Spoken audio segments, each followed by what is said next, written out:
A 60-year-old African American man comes to the physician with a 6-month history of fatigue and increasing shortness of breath. A year ago, he was diagnosed with hypertension. He smoked one pack of cigarettes a day for 5 years until he quit about 20 years ago. And he drinks two 12-ounce cans of beers every weekend. He is currently retired but had worked in a foundry for 30 years beforehand. He is currently taking lisinopril. Chest X-ray reveals calcifications at the hilar lymph nodes. Which of the following risk factors most likely contributed to this patient's condition? Choice A, age. Choice B, race. Choice C, hypertension. Choice D, medication. Choice E, occupation. Choice F, smoking history. Or choice G, alcohol use. I'll wait 5 seconds and answer the question.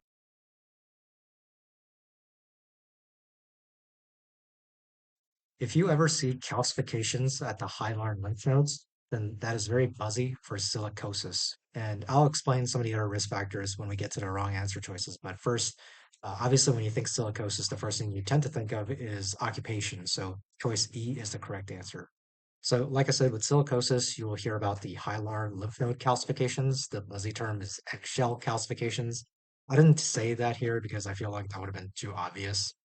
But just for a quick review of all the pneumoconioses that you want to know for USMLE, number one, coworkers pneumoconiosis. And that's kind of self-explanatory. Obviously, this is for coworkers. It affects the upper lobes, and you can see macrophages phagocytosing particles of coal, and they'll form what's called dust cells. It's also associated with Kaplan syndrome, which is where you'll have multiple nodules be developing in the lungs of patients who have rheumatoid arthritis. Number two is asbestosis. This is associated with shipbuilding, roofing, plumbing. It tends to affect the lower lobes, and it can form asbestos bodies, also known as ferruginous bodies, and they're so named because they actually have iron inside them. Macrophages will take in iron-containing bodies, and they'll look like really long rod-shaped bodies that are brown in color. And you also want to know that asbestosis has a association with bronchogenic carcinoma and mesothelioma. Number three, of course, is what you have in this patient, which is silicosis, and it's associated with foundries, sandblasting, and mining.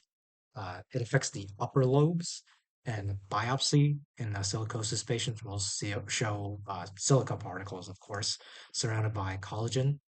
As I just mentioned, this will form eggshell calcifications around the hilar lymph nodes, and this can impair macrophage function. And as a result, it will increase TB risk, right? Because in TB, we need the macrophages to form the granulomas that are most identifiable in TB. And silicosis also increases lung cancer risk. And finally, number four, you have borreliosis associated with aerospace and nuclear workers. Borreliosis can present very similar to sarcoidosis because you can get non-caseating granulomas and nodular infiltrates in large lymph nodes. All of these sound very similar to sarcoidosis, right? And similar to all the other pneumoconioses, this can also increase the risk of lung cancer. So looking at some of the wrong answer choices here, choice A, age. I mean, advanced age contributes to a number of increased risk for diseases, but it's just not really related here, right? Choice B, race. Some of you might have picked this because you got confused and you thought this might have been sarcoidosis, which is why I threw in the African American part of this question. But as mentioned, sarcoidosis presents with bilateral hilar lymphadenopathy and not calcifications. And sarcoidosis, you tend to think African American, but it's also more common in 20 and 30s African American women, right? Now, of course, the USMLE will not always hand it to you like that. They'll give you all kinds of twists on the question. But the point in here is that it's not calcifications in sarcoidosis.